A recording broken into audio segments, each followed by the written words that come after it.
सास को गुस्सा आता है। बहू, ममता बहू कहाँ हो? लेकिन सारे दिन की थकी बहू को ऐसी नींद आती है जैसे किसी ने भांग की गोली खिला दी हो। वो तो नहीं उठती। उठकर आ जाता है बेटा। क्या बात है अम्मा, काहे चिल्ला रही हो? अरे सो जाओ ना, सुबह की थकी है बहू। वो सो रही है, जोर से बोलोगी तो नींद खुल जाएगी उसकी। माँ को गुस्सा आ जाता है। फिलहाल तो सो जाती है, लेकिन मन ही मन ढेर सारा जहर बहू के लिए भरा होता है। सुबह बहू चाय बना रही होती है कि सास धीरे से गैस तेज कर देती है, जिससे चाय का बर्तन जल जाता है। और जैसे ही बहू चाय का बर्तन उठाती है, उसका हाथ जल जाता है। मेरा हाथ जल गया। वो जोर जोर से चिल्लाकर इधर उधर भागती है कि सास थोड़ी देर में उसके हाथ में पानी डाल देती है। हाय रे बहू, क्या कर रही हो? पहली बार रसोई छुई हो क्या? सासू माँ, गलती से गैस तेज रह गई थी और बर्तन जल गया, जिससे मेरा हाथ जल गया।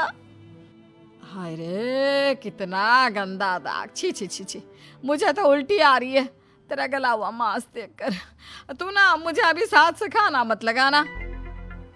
बहू भी खुद का हाथ देखती है तो उसे भी रोना आ जाता है।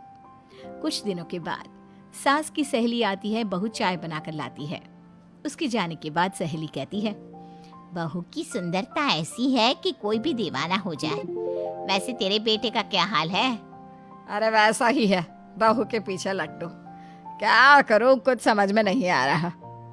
मैंने तो बहू के चेहरे पर दिवाली के पटाखे की चक्री फेंक दी, उसका पूरा चेहरा जल गया। अब देखो ना रही सुंदरता, और ना ही अब मेरा बेटा उसे पूछता है। अरे अब तो वो उसे छोड़कर दूसरी भी देखने को बोल गया है मुझे। बहू सारी बात सुन रही होती है। आंटी, एक बात बताइए, क्या भरोसा है कि दूसरी सही आए और आपके अनुसार रहे? देखिए आंटी, मेरी सासू माँ को गलत बात सिखाने की जरूरत नहीं है।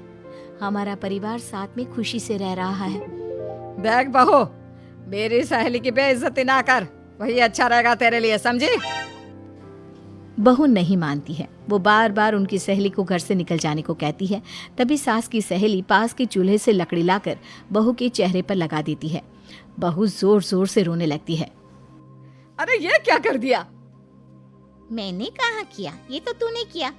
तू ही नहीं चाहती थी कि बहू बेटे के साथ रहे, भला मैं क्यों करूंगी? मैं तो चली, निपटो अब। बहू रो रही होती है, दर्द से चिल्ला रही होती है, लेकिन सास उसे डॉक्टर के पास नहीं ले जाती। तभी पति आता है। क्या हो गया ममता? ये दाग कैसे लगा? तुम कैसे जली? ममता कुछ नहीं कहती, बस दर्द से करा रही होती है। पति माँ की तरफ देखता है। हो ना हो माँ, ये पक्का आपका काम है। आप ही ममता से जला करती थी ना। देखना माँ, अब पुलिस आएगी, केस बनेगा, लेकिन पहले मैं ममता को अस्पताल लेकर जा रहा हूँ। सभी अस्पताल जाते हैं, जहाँ डॉक्टर ममता की सास से कहते हैं, आपने तो नहीं जलाया ना बहू को? अब ममता की सास के तो पसीने छूट रहे होते हैं। वो घबरा कर कहती है, ना ना डॉक्टर साहब, कैसी बात करते हैं? हम क्या जलाएंगे अपनी बहू को? डॉक्टर ममता के पति से पूछते हैं, देखिए, क्योंकि ये ससुराल में जली है तो मामला पुलिस का बनता है, तो आप पहले पुलिस को बुलाइए, तभी इलाज पूरा होगा। सास डर जाती है कि अब तो बच्ची जिंदगी जेल में ही रहना होगा। रहने दीजिए ना, पुलिस को क्यों बुलाना? सारी हंसी खत्म हो जाएगी जब पुलिस के डंडे पड़ेंगे। बहू को जलाना भले ही बहुत आसान हो, लेकिन उसके बाद सारी जिंदगी जेल की हवा खाना। सास डर जाती है। पुलिस आती है। पास लेटी दर्द से करा रही ममता स्टेटमेंट देती है। तो क्या हुआ था? कैसे जली आप? ममता पास खड़ी सास को देखती है। बेटी बताओ, कैसे जल गई तुम?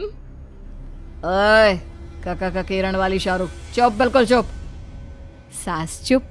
सभी इंतजार करते हैं कि ममता क्या बोलेगी। जी, मैं खाना बना रही थी, लकड़ी उड़कर मेरे ऊपर गिर गई और मैं जल गई। सास बहू की बात सुनकर रोने लगती है। देखा माँ, कितनी समझदार है ममता।